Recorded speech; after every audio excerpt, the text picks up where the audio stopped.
Well, hello, everyone. I'm back. Coach Diana and I are here, and we welcome you for our pre Christmas. I mean, it's 1 week away. Is it 1 week away? Almost 1 week away, like one It's week and 2 days. right around the corner. How many of you are ready? How many of you are ready for Christmas? Are we ever Raise your hand ready? if you're ready. How many of you are ready? I don't have even my Christmas tree done yet. So our Instagram people keep telling me, we want some Instagram pictures of you decorating the tree. I said, I haven't decorated my tree yet. My tree isn't even up yet. I did put up some little decorations behind me here, but that's it. I haven't done anything yet. I haven't even finished shopping. And so I'm really, really behind. How many of you are stressed out over the holidays and thinking about what's happening next week? Next week is Christmas. Like next Thursday is Christmas. Who's ready? Who's ready for Christmas and who's feeling pretty stressed out by Christmas? I'm not ready. I'm not ready at all. I haven't bought my sister's gift. I haven't mailed my coach's gifts. I haven't done any Christmas cards yet. I didn't buy any food yet, but I'm not stressed. I don't feel Yes. stressed about it. So I think being ready and being stressed are two separate questions.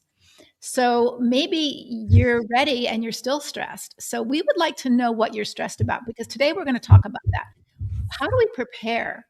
Because one of the things that I think stresses us out is kind of, well, all kinds of things at Christmas stress us out. And let's talk about that. But how can we prepare for that? How can we better be prepared? Remember, we've talked about change your story, change your life. And so Mhm.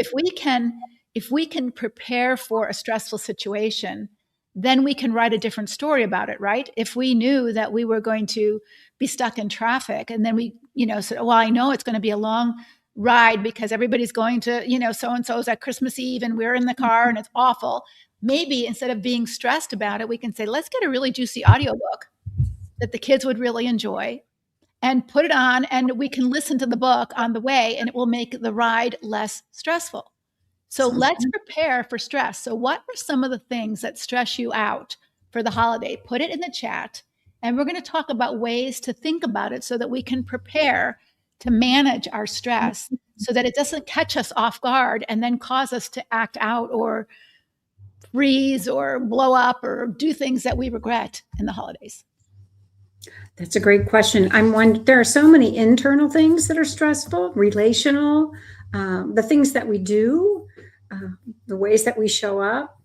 So yes, I'm anxious and interested to see what's most stressful for our audience.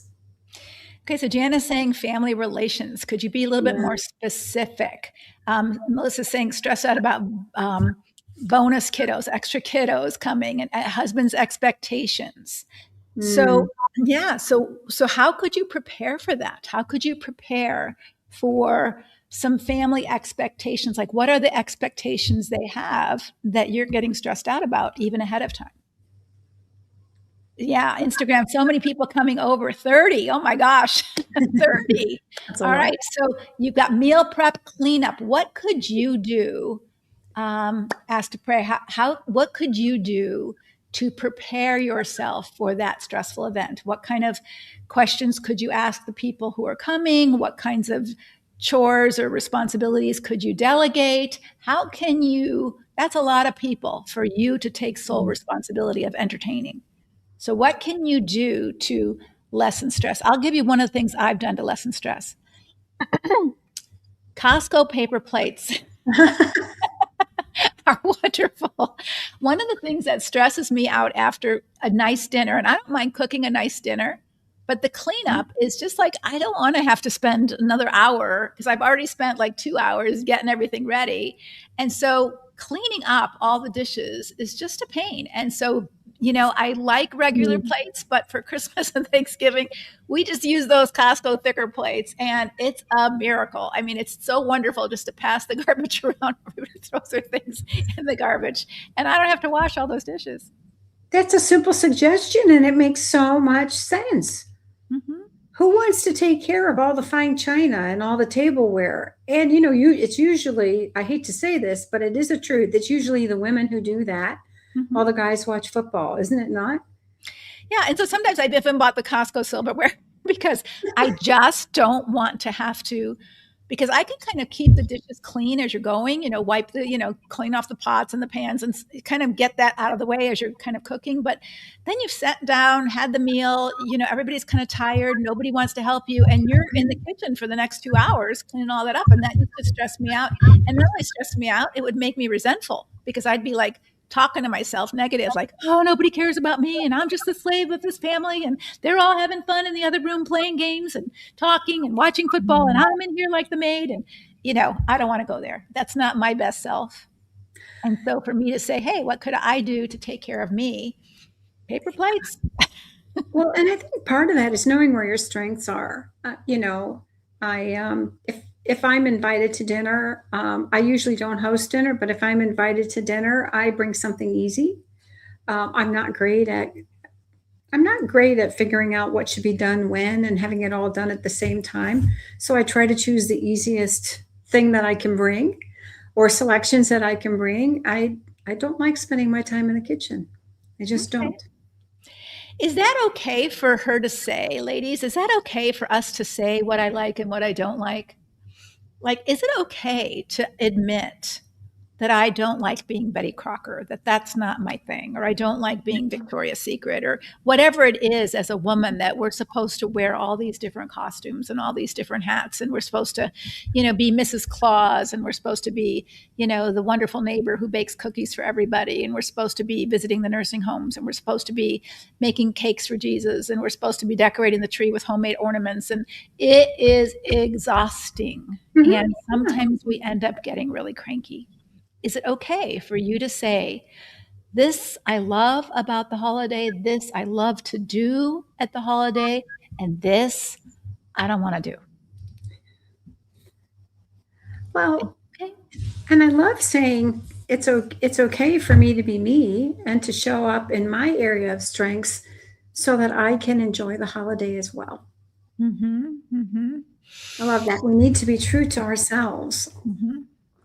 Yeah, I love this. I'm going to do the same thing. Ask to Pray, she's saying, I'm getting a massage pre-company to mentally spoil myself. I am too. So but I just thought of that today. I'm thinking, we have a house full of family coming up to our Prescott house for the holidays, all the grandkids, the kids, and I am going to do a massage on Monday so that when everybody comes on Wednesday, I'm chilled and I can do that, because I think that's really important to take care of ourselves.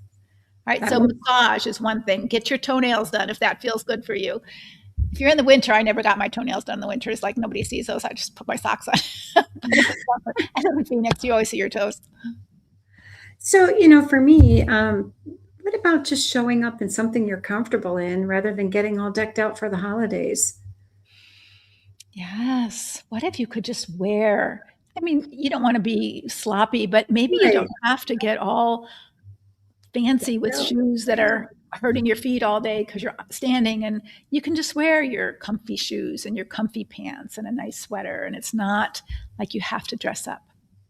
Or you want to hold the baby that's in the room and you don't care if she throws up on you. Yeah. Okay, so my motto is, I've never claimed to be Betty Crocker. I don't like being in the kitchen unless I'm canning something. So I'm hearing some really good things, that it's okay to say who I am, what I like, what I don't like. How many of you struggle with that? How many of you try to be what everybody wants you to be, especially at the holidays? And instead of being who you are and being true to yourself and showing up authentically, relaxed and and happy, you're showing up because you're over functioning. You're trying to be something to make them happy that you're really not. I love this, Leslie. And if I could just share a little personal story, I got invited to make cookies. And, I don't really want to make cookies. And I said to the person who invited me, I'd love to hang out and just have fun and be together. But I experience making cookies with you very stressful. So I said, no. I do enjoy some of the things that we get together to do, but not if it invites stress and chaos to my body. Okay, so how many of you struggle with being able to do what Diana did and to say no to somebody? Like, hey, I enjoy spending some time with you, but not when you've had 3 glasses of wine, right? Because then maybe they get a little snarky, or maybe they get a little mean. right? And so is it possible for us to say, hey, I would love to spend some time. Let's take a walk. How can you orchestrate that? Or how can you decide what you're willing to do and what you're not willing to do? And more importantly than that, even how to decide is how to say it. Because I think one of the comments that people give us as an organization is, how do I say it? How do I say it so they don't get mad at me? How do I say it? And you can't be totally sure they're not going to get mad at you, but you can practice saying things in a kind, respectful way. Well, here's an idea about that. That invitation sounds wonderful and really inviting. I love the idea about spending time with you. I'm not really great at sitting and making cookies, but I would love to come over and be with you and spend some time. However you like. I won't be making the cookies though. Okay, so that's gentle, and you know how you said it the first time, making cookies with you stresses me out. That might not be a really good way of saying it, because the person would feel like, how do I stress you out? What am I doing wrong? You know, and they're going to get offended and defensive and all of that. But I think by saying, I would love to spend some time with you, but it won't work for me to go to a bar. I'm really trying to not drink alcohol this year. I'm trying to cut down on my alcohol. So I can't come to the bar with you because that might be too tempting for me. Instead of saying, I don't like how you show up after you had 3 glasses of wine, it's too tempting for me.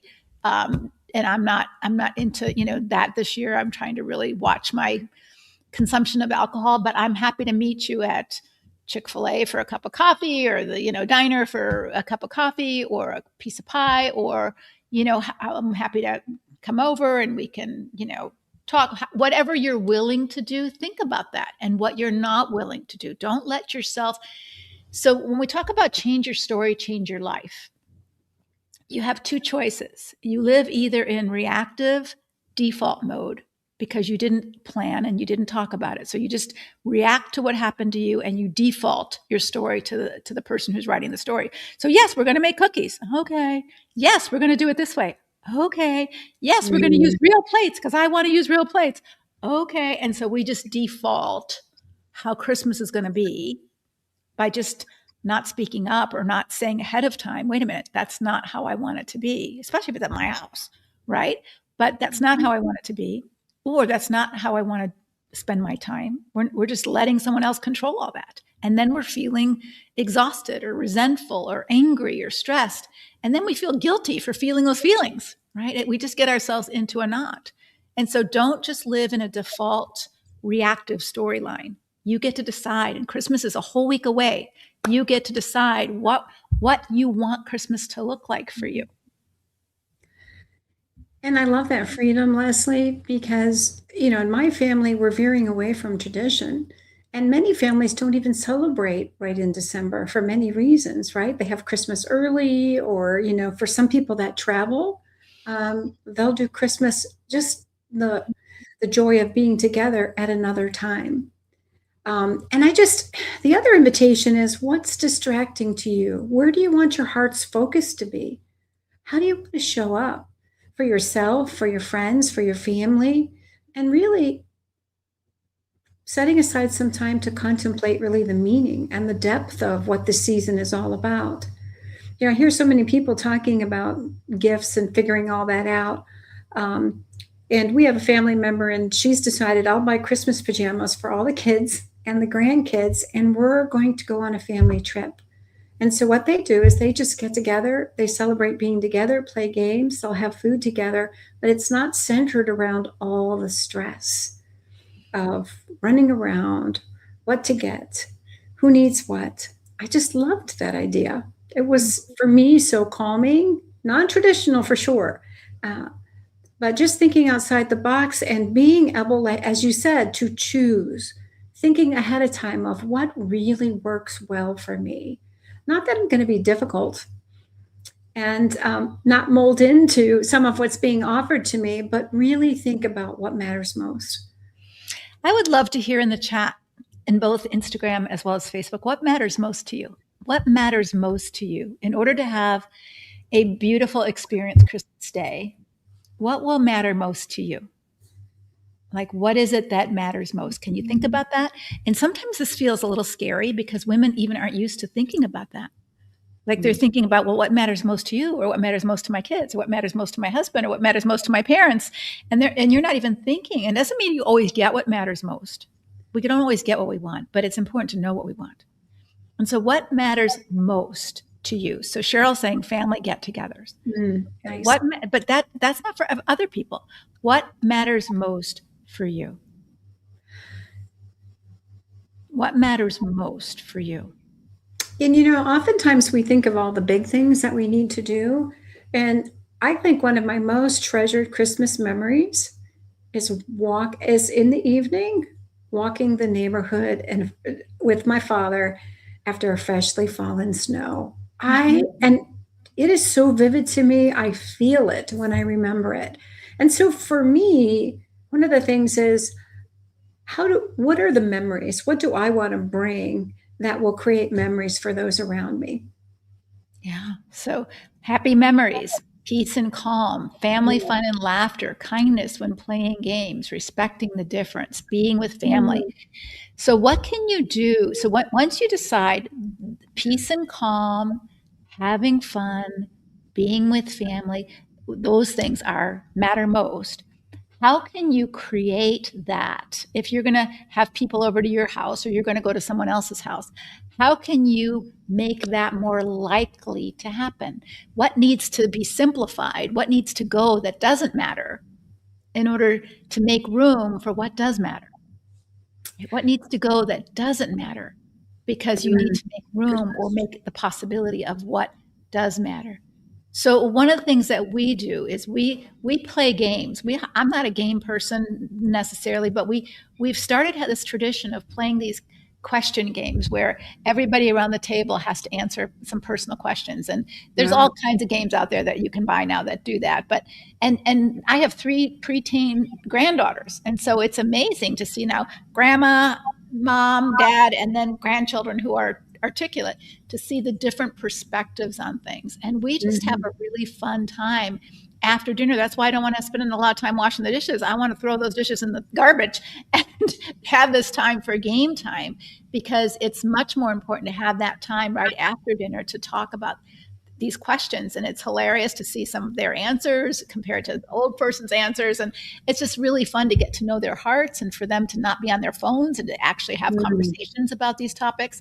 And so we need to create time for that. And so we don't serve any alcohol at our Christmas dinners anymore, because we want to make sure everybody is in a good place to have this conversation time and have this game time.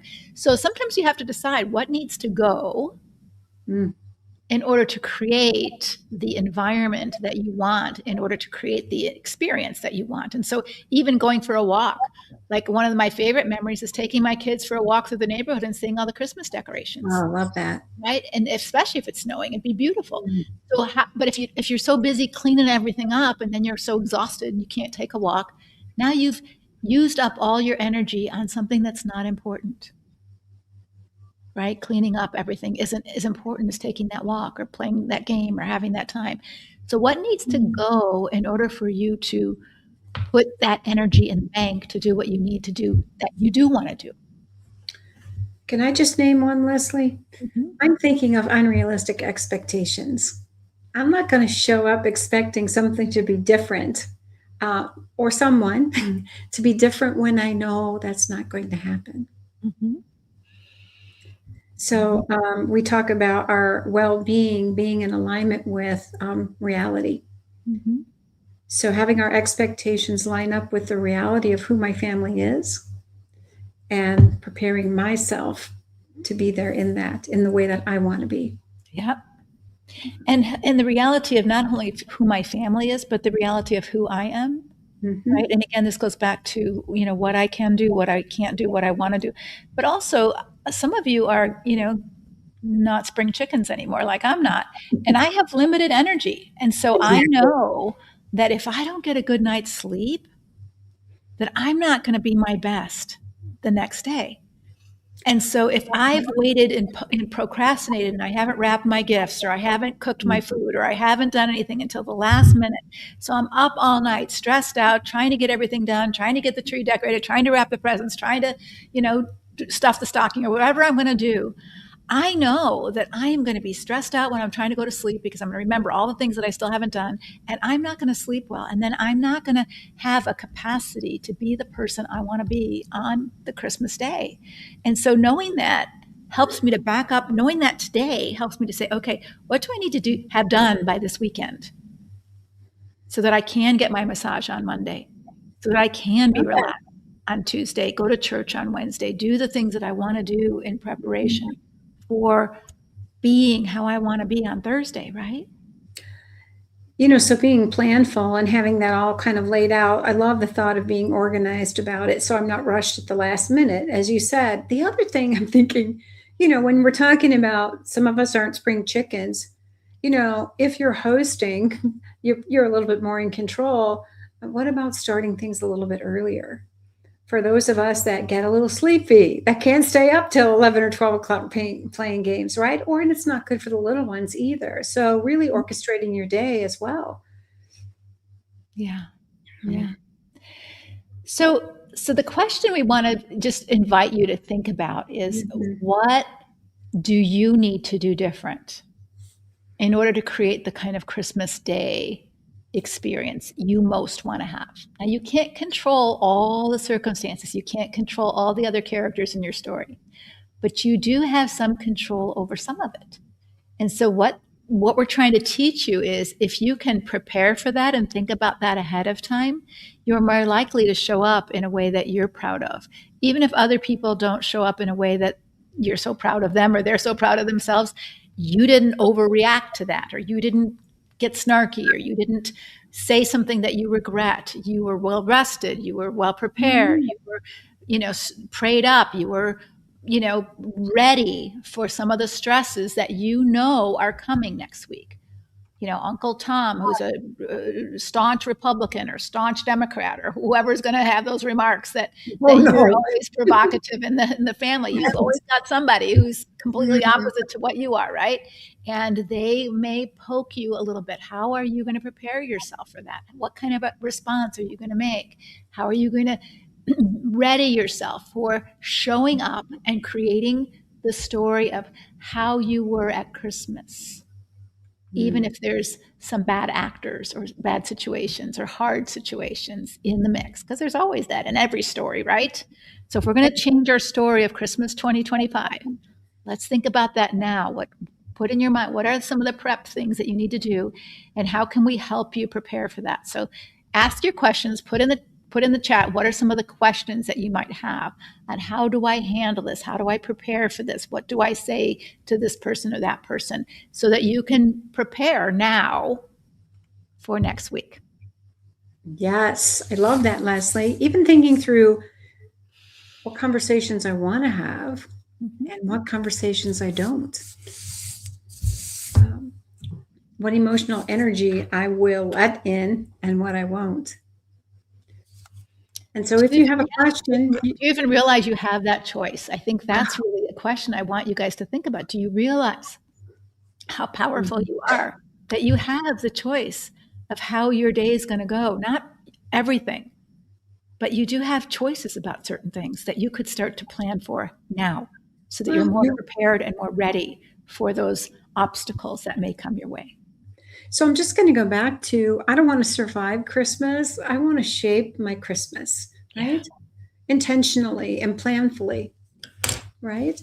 And so if you have a question, we can invite you to put that in the chat, or you can also use our private question tracker. If you don't want to post it publicly, you can do that by going to leslievernick.com/question, and we will have that for you. Okay, so here's a question in the Facebook page, which I'm going to just read out loud. Diana, what if you're separated from your husband in the home, but your in-laws still insist on having Christmas being hosted at your home? So my question to you is, why do your in-laws make decisions about what happens in your home? It sounds like a good conversation to have with your in-laws, and maybe asking some curious questions about what's so meaningful to them about having you hosted in the home. Yeah, you're absolutely right, Dana. But I think this is really important that we look at this. And again, I don't know who you are, so please don't hear me. Oh, she says they own the home. Okay, so they own the home. So you're renting from them. Is that right? Or are they just letting you live there? So I think that again, these are really important boundaries as an adult Mhm. woman, as an adult person who's a married person. If you're overly dependent on your in-laws to support you financially or give you a home, then they might have some say about that. But if you're renting the home, I mean, if you're renting the home from them, I don't know that they have say about what you do in your home. So, what kind of conversation might you need to have with them about? And you might still not feel like you have the final say, especially if they're giving you this home rent free. But what could you say to begin to say, that's not how I want to spend Christmas? Can you say that? Are you allowed? Yeah, and well, yeah, first I'd get some ideas about why it's important to them and how they want to spend Christmas. And then I'd see if they're open to me talking about what works best for me in this situation that I'm in. Mhm. But it sounds to me, Leslie, like a conversation needs to be had around what the expectations are of me living in your home and Mhm. what choices you believe I'm able to make and not able to make, because it is a place where I'm living, right? So let's Regardless of who owns let's it. practice that. Let's practice that right in front of them. I think if we can practice some of these conversations right in front of you, you'll get an idea. So which part do you want to play, Diana? I can play the in-laws, or I can play the woman. Which do you want to do? I'm good either way. I think you could be the in-laws because you're tougher than I am about that. Okay. All right. I'll be the in-laws. I am tougher sometimes. You are.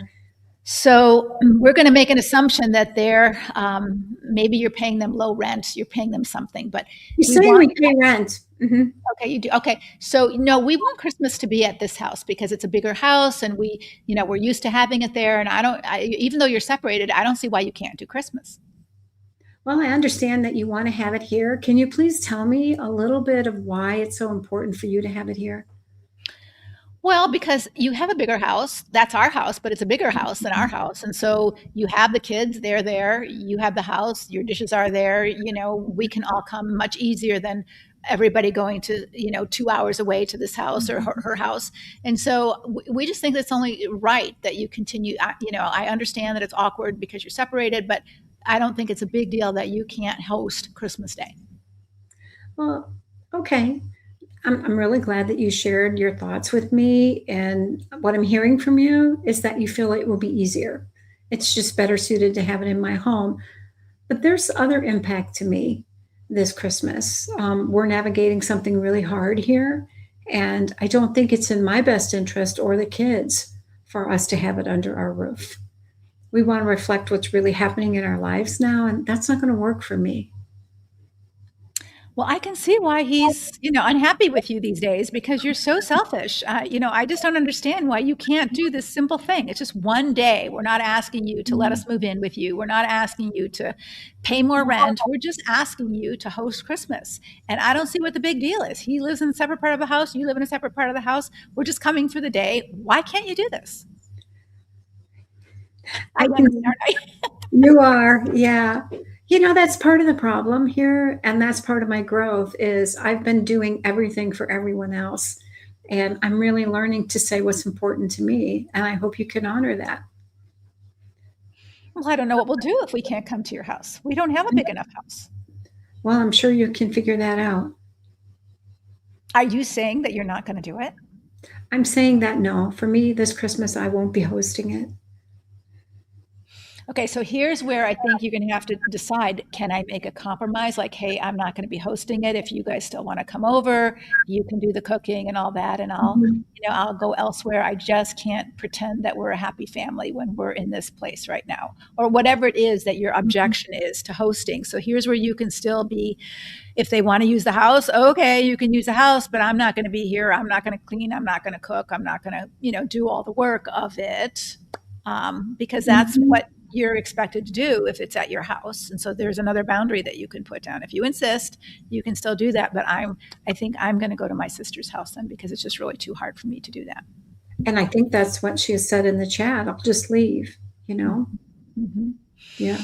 But it might be, and you could just leave. And so maybe that's part of the discussion that you need to have with your husband and children. Hey, I'm not up for a happy family Christmas this Christmas because of where Right. Daddy and I are at. And I'm going to spend Christmas, and maybe some boundaries with the adult parents saying, all right, well, don't come before 2 o'clock. I'd like to have Mhm. Christmas with my children, and then when you come at 2 o'clock, you can bring dinner or whatever, and I'll go to my mother's or go to my sister's or go to the park or go to the movies or whatever you want to do, if that's not what you want to do. And if you need to use the house, then you can use the house. So there's lots of compromise here, and there's lots of ways that you can, but you don't have to be the victim who has no choices.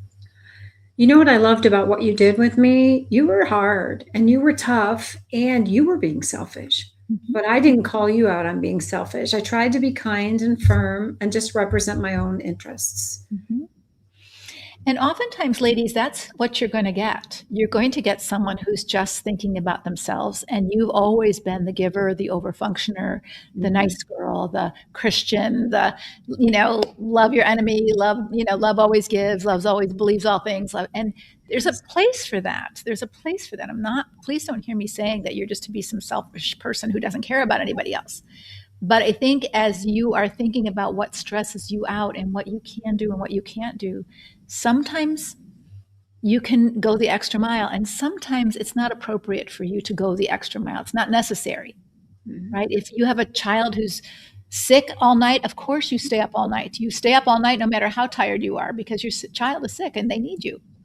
But just because your mother-in-law wants to use your house doesn't necessarily mean you have to go the extra mile. And I think knowing what you need, often we just use the word need, and noticing what you need and what works for you and doesn't work for you is basic stewardship. And I think if we've lived in the realm of, I don't have any needs, but I can meet the needs of everyone else, it feels a little selfish to even talk about noticing what I want and what I need. But honestly, that's the way to really being your noble self, who God's called you to be. You have to have a self. And to have true relationships. Truth. Mm-hmm. To have true relationships, somebody has to really want to know who you are. You're not just a robot, right? When I was in Korea with my daughter last year, there were robot waitresses, and they just rolled over to you with their tray, and they had a little bobblehead like R2-D2 from, Star Wars. And they had a tray of food, and you just took it off the tray. You didn't have to worry about their feelings. You didn't have to thank them. You didn't have to give them a tip. Nothing. They were these robot waitresses. And maybe that's how you've been functioning in your family life, that you've been the robot. But nobody's ever really thought about what you need, what you feel, what's good for you, what's not good for you. You're just to function in the role of the wife, role of the mom, role of the daughter-in-law. And we do have certain roles. But guess what? You get to decide what kind of wife you want to be, what kind of daughter you want to be, what kind of mother you want to be. And I would imagine that if you're listening to me and Diana, you want to be good ones. But what they define as a good one and what you define as a good one might be very different, right? So we have a lot of women whose husbands define a good wife as, you just do what I want, when I want, how I want. You say I want, and you don't have an opinion. Is that who you are? Is that who you have to be in order to be a good wife? Well, according to certain husbands, yes. Is that really true for you? Maybe not. Or you spend the time in the kitchen, which I don't. Yeah, my husband didn't get one of those. Yeah. So here's a question. Gift giving is causing me stress because my husband wants to control every gift I buy for our children. Their birthdays are also close to Christmas, and he hasn't been willing to set a budget yet this year. So you want to role play that conversation, or do you have some ideas, Diana, for how you would answer that? Yeah, I'm good with either, Leslie. I think the first thing is, I can role play that. I'll be the wife. You can be the husband. In the past, this has been stressful for me because the kids' birthdays are around Christmas, and I just don't know what's reasonable to spend or what your expectations are. So I'm wondering if you can give me some idea ahead of time so I can plan for it. Well, I don't know why you have to make such a big deal of it. We'll just go together and we'll go next weekend and we'll go buy them some stuff. But I haven't thought about it yet. We're kind of short on cash right now. And, I don't want you to overspend. You tend to overspend and you buy them too much. And I don't like that. And so I don't want you to buy anything without my permission. And I want to, be in charge of that. I'm the husband. I get to make those decisions. I'm, the head of our family. I have to steward our money well. And so I'm sorry that that's stressing you out, but you're just going to have to wait till I'm ready to do it. This is really hard for me, Leslie, but I'm going to just say back to you, my husband, I'm going to say that doesn't work for me. If you're not willing to give me a budget or to tell me what you're thinking, I think I'm just going to do the shopping myself this year and estimate what I believe is reasonable for us to spend. I don't think you're allowed to do that, Diana. That's not a godly wife. I don't think you're allowed to, I think you have to submit to me. And I don't think that you're allowed to just tell me that it doesn't work for you. We're one. We're one. You're not allowed to say it doesn't work for you. That's not okay. How would you feel if I said it doesn't work for me? Well, I would hear you that it doesn't work for you and I'd try to find a solution. Well, it doesn't work for me that you're going out and buying our kids presents without me. Well, you're not offering me something that works for me. And until you do, I'm going to have to make some decisions on my own. I can't believe what I'm hearing. I'm hearing someone who's turning into a rebellious wife. Well, that's what you might call it. But the last time I checked my birth certificate, I was a full-fledged adult, just like you. I'm sorry, I'm sarcastic.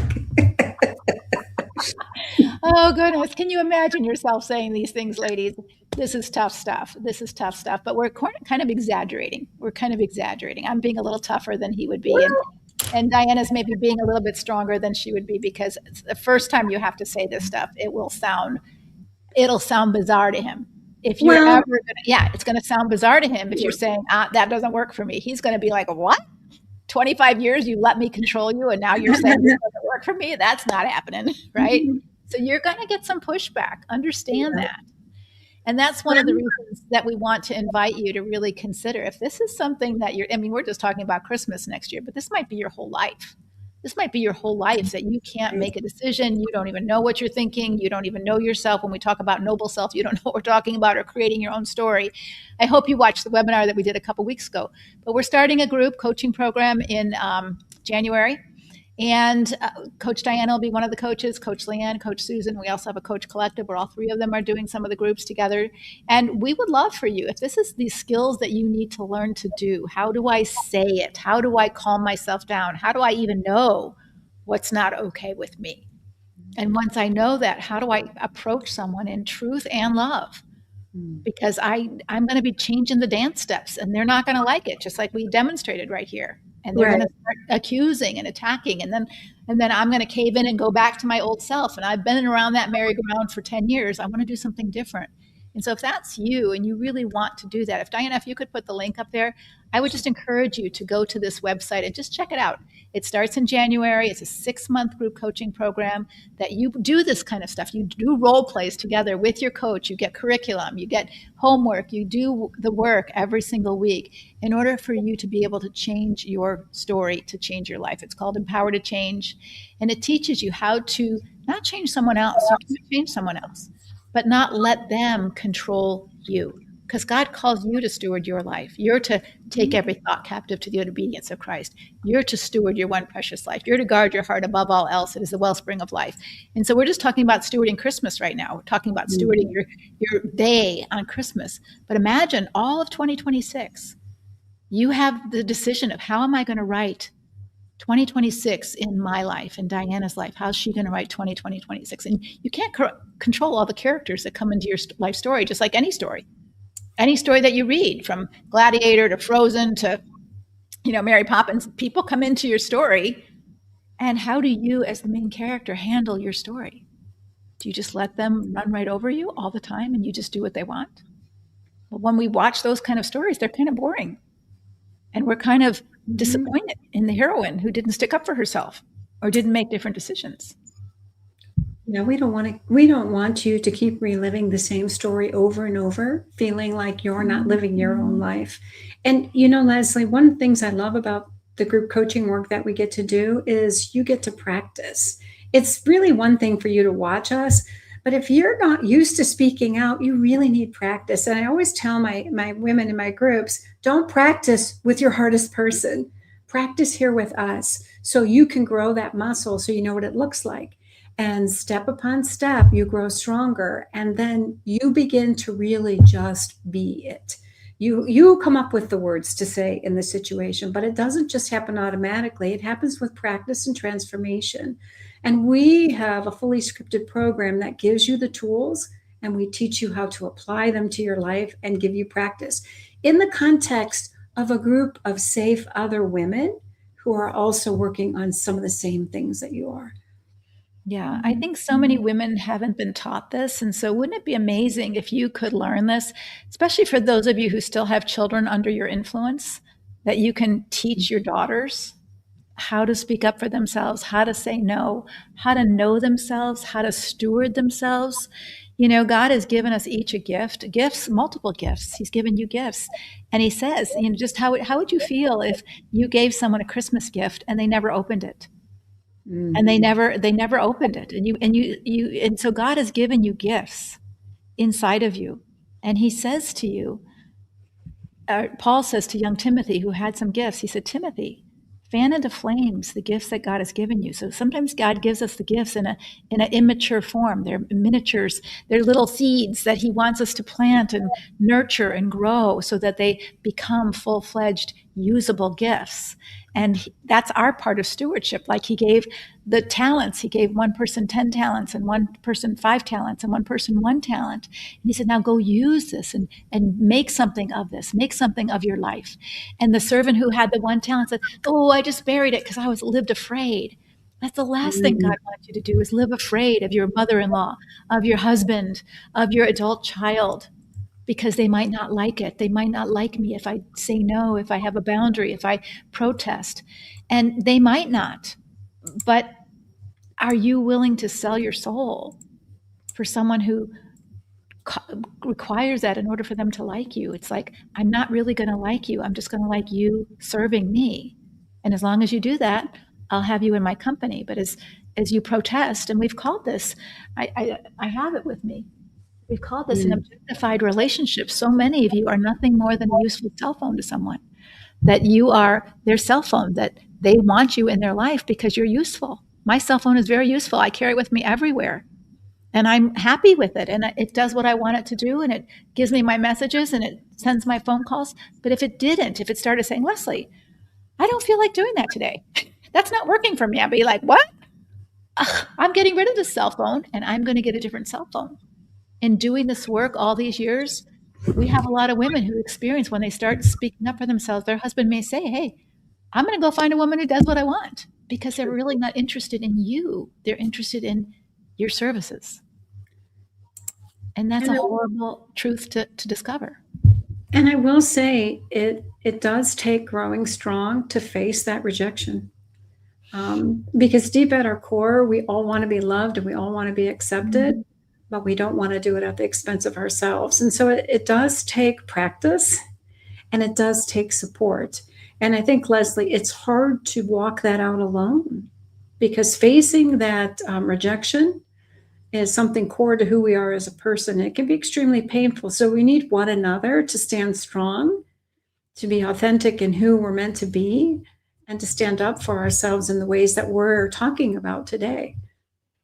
And even practicing that authenticity with the other women in the group is a huge start in building new relationships, because your marriage might be fine, but it might be with your sister-in-law or your mother-in-law or your neighbor or somebody you work with who just, you're not sure how to have this kind of relationship, but it doesn't feel good at all, but you're not sure what to do. You're not sure how to speak up. You're not sure how to have boundaries.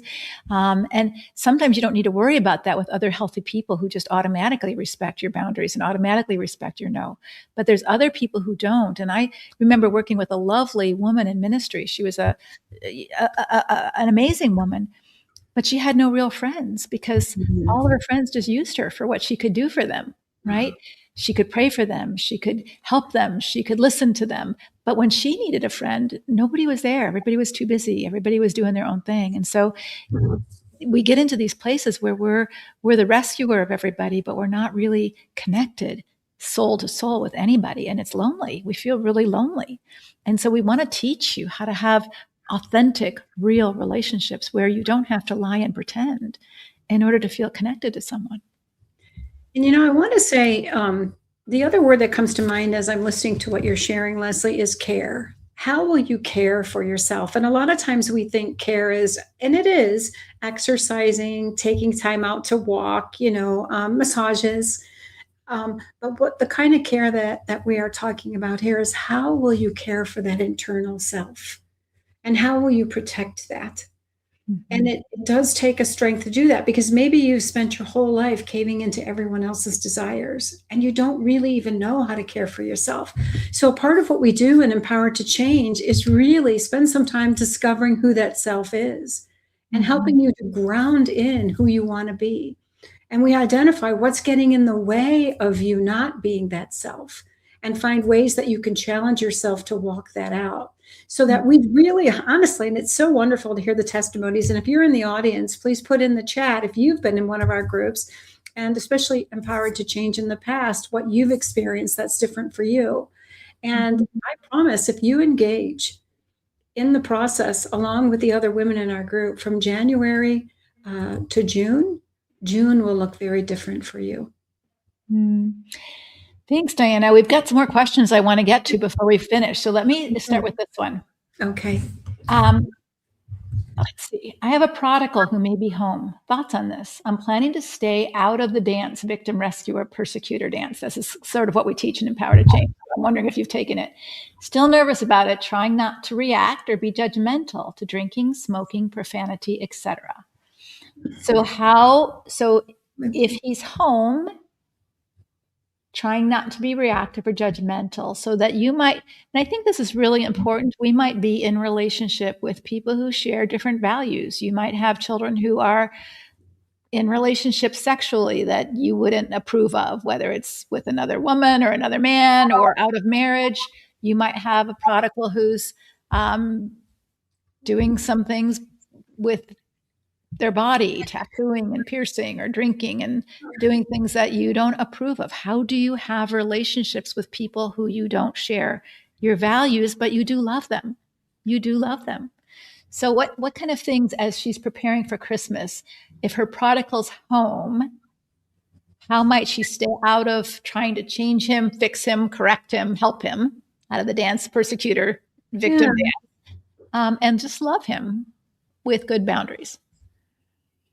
Well, just some practical things come to mind. One of the things is grounding in you being present with him, right? And not focusing on what he's doing and observing what he's doing, but being present with him, looking at him eye to eye, engaging him with curiosity about what he thinks, what's going on in his life.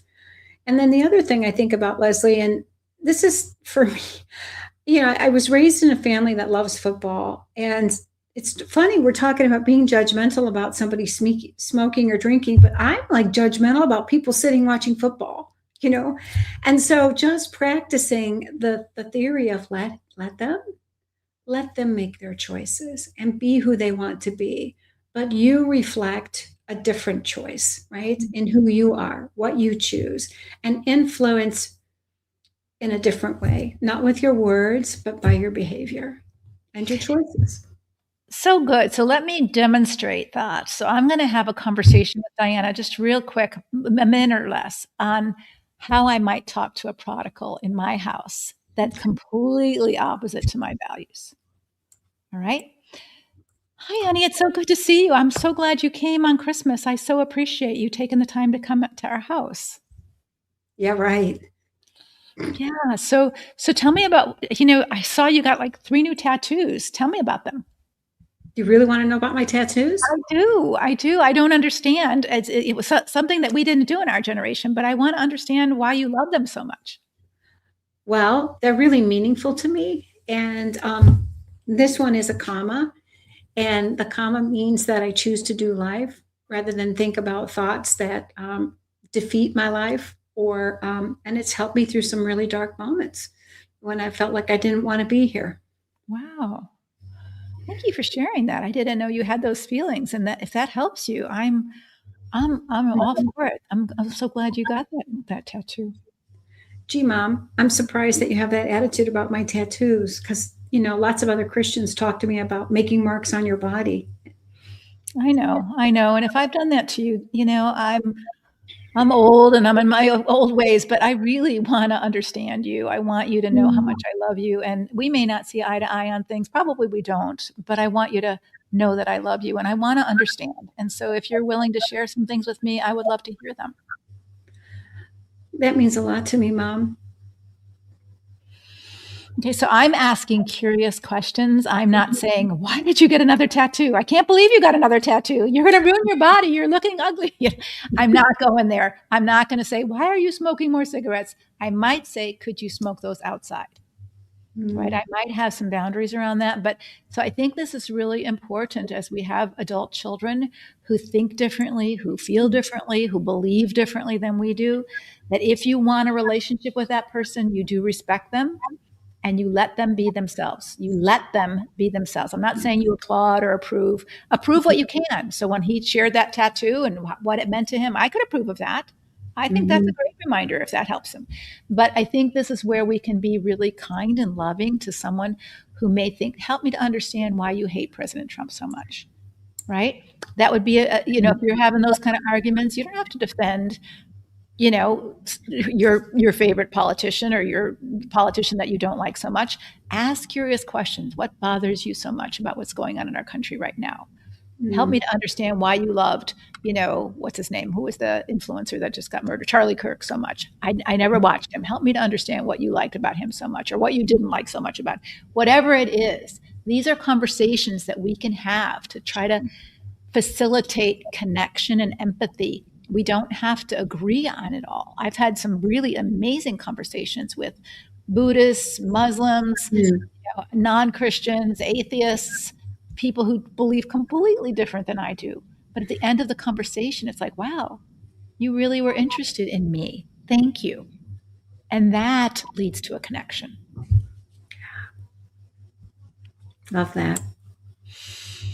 Okay, here's another question. After 41 years of marriage, I'm going to be alone on Christmas Day. My children and grandchildren will be with my ex-husband and his family. How do I reframe my Christmas traditions?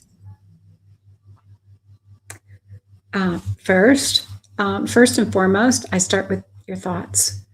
It's really important, the story that you're telling yourself about this Christmas, because the way that you talk to yourself indicates how your body will follow. And so you get to choose how you want to frame this. And so the story can be, this isn't what I wanted, this is horrible, this is awful, I'm all alone. Or it can be, how will I use this time that I have by myself? What will I plan to do that I can do because I'm free to make some choices that are for my interest and not for the rest of the family? How can I plan to spend time with my children and grandchildren when it's not Christmas? In other words, the day after or when the celebration will be, and look forward to that. So it's really important, and it is going to generate feelings of loss for your body. And I don't mean just feelings of loss. I mean biological feelings of loss and pain and grief. And reflecting with that, being with that, acknowledging that is great and good. And I always use the term, I would choose not to camp on that during the Christmas day. And so we have great music you can put on. You can have quiet times with the Lord. I mean, there's so many ways that you could frame your day and celebrate a quiet Christmas by yourself.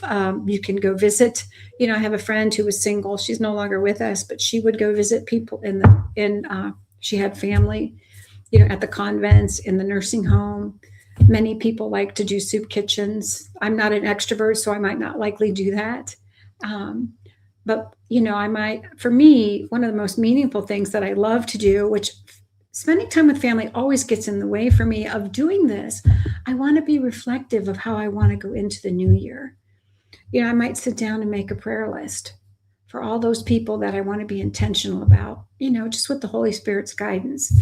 So As an introvert, that quiet time for me might be very valuable. If you're an extrovert, it might be a little hard. So you might have to get out there and do some community service.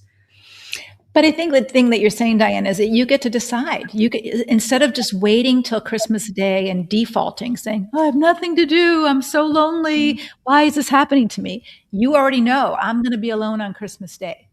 Now, is that a good thing for you or not a good thing for you? For an introvert, it might be, yay, I get to take a long bubble bath. I can paint my pictures. I can read a book. I can go to the movies. I can do what I want to do. For an extrovert, it might be, this is going to be a really long day and I'm going to be lonely and bored and I better find something to do. What can I do? Are there other single women in your church who have no place else to go? Can you invite other divorcees, single women, widows who might also? Last year in our Conquer membership, we had a lot of women who were having Christmas alone.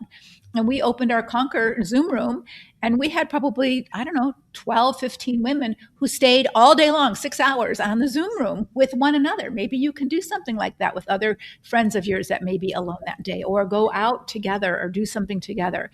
So this is where you get a whole week now before Christmas. We've done this, Facebook Live today so that you can say, hey, I get to decide how I want to create Christmas Day for myself. I already know it's not going to be like last year. And so is it going to be lonely? Maybe I can invite some friends over. Maybe I can volunteer at a soup kitchen. Maybe I can do a nursing home visit for the morning and read a book or go to a movie in the afternoon. Plan it so that you're not just defaulting and sinking into loneliness and despair because it's different than it was. I love that. Right. All right. We have about 4 more minutes, so we're going to answer one more question, but I've been seeing in the chat, what's your takeaway from today? What's your takeaway? We really want you to own the holiday. Own the holiday like it's not about me, but I get to decide. I just wrote an afterword for a book on trauma, on spiritual trauma that'll be out next year. And in the afterword, I wrote, part of trauma is that you didn't get a choice. And part of getting out of trauma is recognizing you have a choice, even in the smallest things. And so I have a choice to use Costco dishes instead of real dishes. I have a choice about how I'm going to spend the day, and I can shape that as I please. Now, I don't have endless choices, but I have some choices I can make, and I'm going to make them. And I want you to too. What's your takeaway from today? How might you be empowered to choose some things that you really want as a part of your Christmas celebration, or you really don't want as a part of your Christmas celebration? That's what we want you to think about. What's your takeaway from today? Make my decisions ahead of time. Yeah. Yes. Make your decisions ahead of time. Plan for them. Prepare for them. Just like you would plan your trip and get your tickets and figure out what route you're taking. You wouldn't just say, oh, I'm getting in the car and driving to the airport, but I have no idea how to get there. You wouldn't do that. It would stress you out. Right? So you're going to make a plan to do that. Right. And that's what we wanted to share with you today. Love that. You want to read the next question? And I think we have time for one more. We're going to also be talking, I'm going to be on Facebook Live again tomorrow. I'm trying to think of tomorrow, Wednesday, same time. How do I hold it together even though I'm falling apart? Right? How do I hold it together when I feel like I'm falling apart? And I'm going to give you some skills and tools on how to do that. I think I'll be with Coach Susan, and she's amazing at that. So we're going to give you some real tools because you might be having a really horrible Christmas. And we want to honor that in terms of recognizing that for some of you, you've lost some loved ones and there's no looking good at this Christmas time, but I'm falling apart. But how do I hold it together so that I can function, or at least learn the lessons that sometimes the darkness teaches us? And we'll be talking about that tomorrow. So you want to read one more question, Diana, and then we'll wrap up? Sure. How to say no to short notice Christmas plans and yes to I am free on certain days to celebrate. I think you said it really well, but Diana, you have some really good how to say no without saying no. So why don't you give them a couple of those phrases? Well, I don't have them right in front of me, Leslie, but I'm just gonna go with what comes up. Yeah. So wow. And I've had to do this. Like, I'm not good at last minute shifts that quickly. And I am free to celebrate this Friday with you. So I can't make it right now, but how would Friday work? And Perfect. maybe we could go to the show. Maybe we could go catch some after Christmas sales. So I want to give you one tip, ladies. Do never, when you say no to someone, never tell them why, because they will always try to argue you out of your why. Right? So never say why you can't do it. Just say, oh, that won't work for me. Don't say, oh no, I'm too tired. Well, oh, come on. Whatever you tell them, they'll try to argue you out of it. So just say your no. You can say your no without saying no, like, oh, that won't work for me, or oh, I'd love to, but this isn't the good time. You can say it that way. And this is what I can do. All right, I can't do this, but I can do that. But don't give them the reason that you can't do it, because as soon as you say I can't lend you $100, I don't have it, they're going to say, well, can you lend me 90? They're going to bug you so that you don't give them the reason. You just say can't, and just leave it at that, because you don't have to give a reason. Sometimes I just don't want to. Yes, right? That's a great answer. Yeah, I really don't say that. Makes someone feel bad, and so you don't say that. You just say, oh, I'm sorry, it won't work for me. Why won't it work for you? It just isn't a good time. And then you don't continue to explain. You don't have to explain your no. Be really clear. Do not explain your no, because as soon as you do, someone who doesn't respect your boundaries will try to talk you out of it. Whatever it is, they'll try to tell you that's not a good enough reason to say no. Right? And so just say, it's not going to work for me, but this is what I can do. This is when I can do it. Right? And if you don't want to do it at all, then you just say, oh, this is such a busy season for me. I'm so sorry. I'm just not able to this year. Right? No is a full sentence. It's not a sin. Jesus said no to a lot of people, and he never sinned. Don't feel guilty for saying no. And don't feel guilty for someone being disappointed. If someone says no to me, I'm disappointed too, but it doesn't mean they did anything wrong. It just means I didn't get what I want. And when I don't get what I want, of course we're disappointed. Absolutely. Right? Any final words, Diana, before we wrap up for today? Well, I just want to say, if you hadn't had a chance, go to our link and just investigate what our coaching group is about. We'd love to have you. It's a great way to intentionally start the new year and dive into some transformation. Thank you for being with us today for this topic and engaging with us. Yeah. And if you're listening and you don't have the link in front of you, it just goes to lesliebernick.com/change. And you'll just get all the information on Empower to Change. And if you really want to learn some of these skills that we've been teaching you over these Facebook Lives, and you want to be comfortable doing them, and you want to practice them in a community of other women who are also learning them and wanting to learn them, so that you can be healthy and strong in the new year and write a new chapter to your life story, then check us out. Go to Empower to Change, lesliebernick.com/change, and just read about the program that starts next year. All right, we'll see you tomorrow night with Coach Susan. Thanks, Diana. Sure. All right. Bye-bye.